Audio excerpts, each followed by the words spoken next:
sizing is the first step of the scalp cooling process. Getting the best possible fit of cap is fundamentally important for a positive outcome. Here, we will guide you through the steps required to ensure that ideal cold cap fit for you or your patient.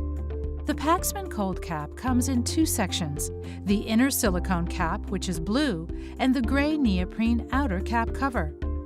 There are three sizes of cap and cover: small, medium, and large. You can identify the size of the inner silicone cap by the serial number, which is located by the tubing at the base of the cap.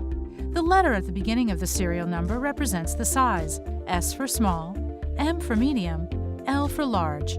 You can identify the size of the outer cap cover by the color of the Paxman logo on the front of the cover: red for small, purple for medium, and blue for large.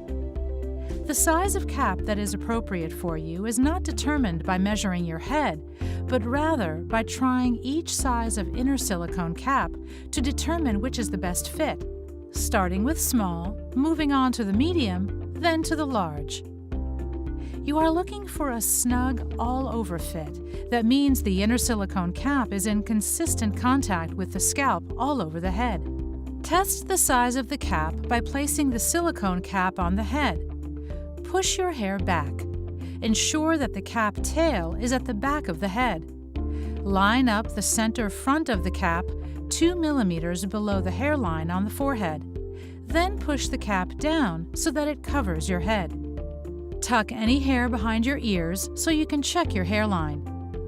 If you have type 3 or 4 hair, you may wish to prep your hair before the cap sizing process to ensure that the cap fit will be accurate.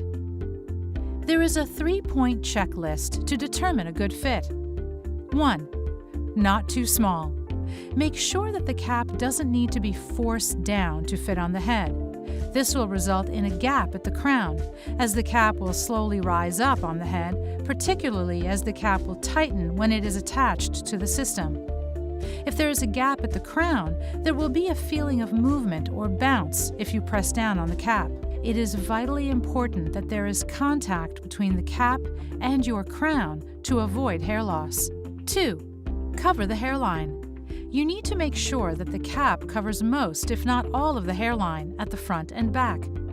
Please note that sideburns or areas of hair in front of the ears won't be covered due to the shape of the cap.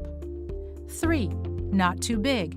You can tell if a cap is too big if it can be moved around easily on the head, or if there are large gaps at back or sides between the scalp and the cap.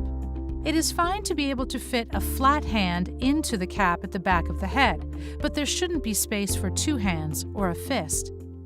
It is important to remember that while a consistent fit all over is important, a cap that is too small can be as detrimental for hair retention as a cap that is too large. Talk to the patient and help them to understand the sizing process and make sure that they are happy with the fit.